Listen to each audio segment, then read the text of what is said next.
سلام سلام خياتي، سلام سلام عميراتي، ان شاء الله تكونوا بخير وبصحه جيده يا رب. اليوم البنات جيت نطلع لكم، جبت لكم وصفه طبق جزائري اللي هو طاجين الزيتون على ايقانيه كيما نقولوا. تجي المريقه خويتره كيما راكم تشوفوا، بلا ما نزيدوا لها لا مايزينا ولا فرينه، والزيتون تاعنا يقعد محافظ على اللون تاعو. كيما قلت لكم في الاول، هذا الطبق الجزائري جاب لي ربي ما كاش عائله جزائريه ما ديروش ولو خطره في رمضان. ما نطولش على حبيباتي، نروح مباشرة نشوفوا الوصفة وطريقة التحضير والسر باش الزيتون تاعنا ما يجيناش مر ويقعد محافظ على اللون الأخضر تاعو. حبيباتي، في طنجرة ولا في كوكوطة عندي مغرف كبيرة تاع الزيت، زيد عليها مغرف تاع السمن. كيما نعرفوا المرقة البيضاء ولا طاجين الزيتون يحب هكا السمن. عندي مغرف تاع السمن، وهنا عندي كويس تاع الدجاج. كل وحده دير الدجاج على حساب العائله تاعها. عندي كويس تاع الدجاج كما راكم تشوفوا. هنا نديه فوق النار نقليه شويه. دلوقتي بعد ما قليت الدجاج تاعي كما راكم تشوفوا، حنهبط عليه حبيبه تاع بصل وزوج فصوص ثوم كبار، نديرها مع الدجاج تاعي.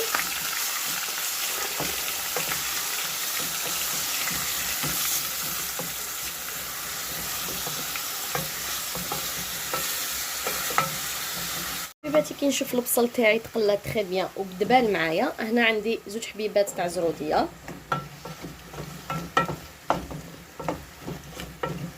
نخليها تاني مع هذيك البصله والثوم.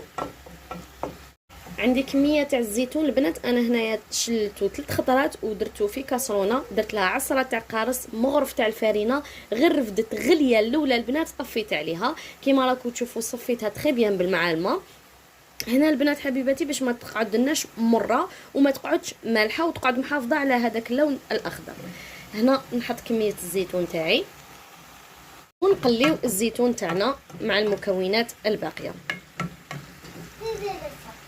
حبيباتي حنزيد لهم زوج وريقات تاع الرند، عندي شويه تاع الكركم، شويه تاع الكوري، راس المغرف سكنجبير ولا زنجبيل، في الكحل،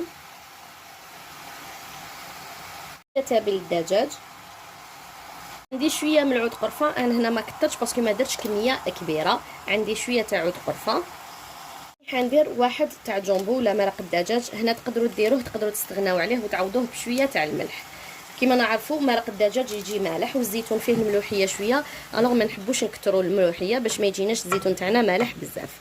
هنا نقليو كامل هاد المكونات، وقدامي راني دايره كاسرونه البنات فيها الماء يغلي، يعني لازم التمراق يكون بالماء سخون باش ما نقرسلوش الدجاج تاعنا. هنا نقليو كامل هاد المكونات حتى يدخلوا لهم كامل الطياب. هنا النار راهي هاديه البنات، يعني راهي ابتي فو، ونخليو الحاجه تاعنا تتقلى لنا غير بالعقل وتطلق لنا هذيك البنه. كيما دائما نقولها ونعاودها لخياتي المبتدئات ولا الصغارات اليوم يدخلوا يشوفوا معنا القناه، نقول لكم السر تاع البنه كامل راهو في التقليه، يعني عطي لها وقتها في التقليه، خلي النار هاديه وديري ماكلتك ابتي فو وخليها تتقلى براحتها حتى كل شيء يتعسل وكل شيء يطلق البنه تاعو، والتمراق اكيد يكون بالماء سخون. هادو هما الاسرار والقواعد تاع الطبخ باش تجيك الماكله بنينه. فوالا هنا نقلي الماكله تاعي تري بيان، نزيد لها رشه تاع المعدنوس. انا نحب الزيتون بالمعدنوس. نكمل نقلي كامل هذه المكونات.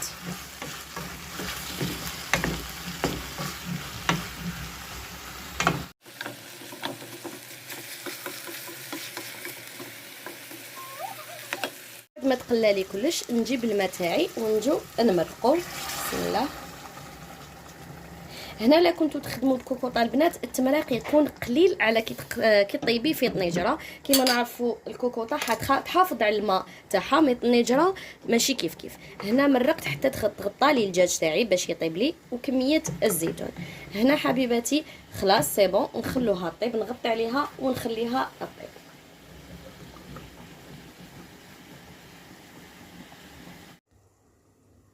فوالا حبيباتي، هنا طاجين الزيتون سي بون طاب معنا. شوفوا هذيك المريقه كيفاش تجي خاتره، تجي هايله. دوك انا واش ندير هنايا، نحي هاد الكويس تاعي تاع البولي، ندخلها الكوشه ولا غير في مقله، ندير لها شويه زبده ونخليها تتحمر، ونتلاقاو نشوفوا الطبق تاعنا في صحن التقديم.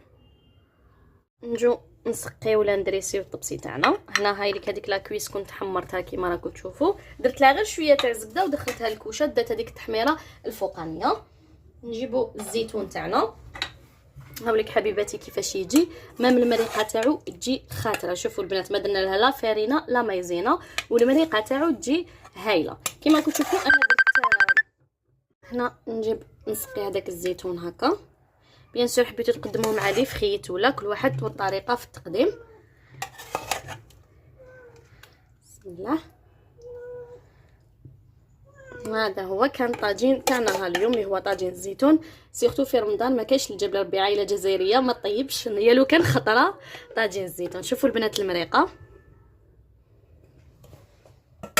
الشا تاع المعدنوس وطاجين الزيتون تاعنا راهو حاضر كيما وضح معكم خياتي في الفيديو. هاوليك طاجين الزيتون تاعنا بهذيك المريقه الخويتره. واش نقول لكم شهيتكم في الجنه، سيرتو لي عشاق الزيتون، انا صراحه نحبه. هاوليك كيفاش يجي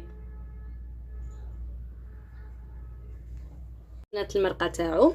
كاين بزاف اللي يقول لك المرقه تاع الزيتون تجيني خفيفه، حتى نسيو نزيدو لها الفارينه المايزينا. تسيو جربوه بهذه الطريقه تشوفوا بلي المرقه تاعكم حتحصلوا عليها مرقه خويتره وهايله. هاي لك حبيباتي، وهذه هي كانت وصفتنا لنهار اليوم، طاجين الزيتون الجزائري. هنا حبيباتي معليا غير نقول لكم ان شاء الله تكون عجبتكم الوصفه تاع اليوم، ان شاء الله تكون عجبتكم الطريقه تاعي، ان شاء الله تجربوها وتردوا لي في التعليقات. وهنا حبيباتي معليا غير نقول لكم دمتم في امان الله، صحه فطوركم.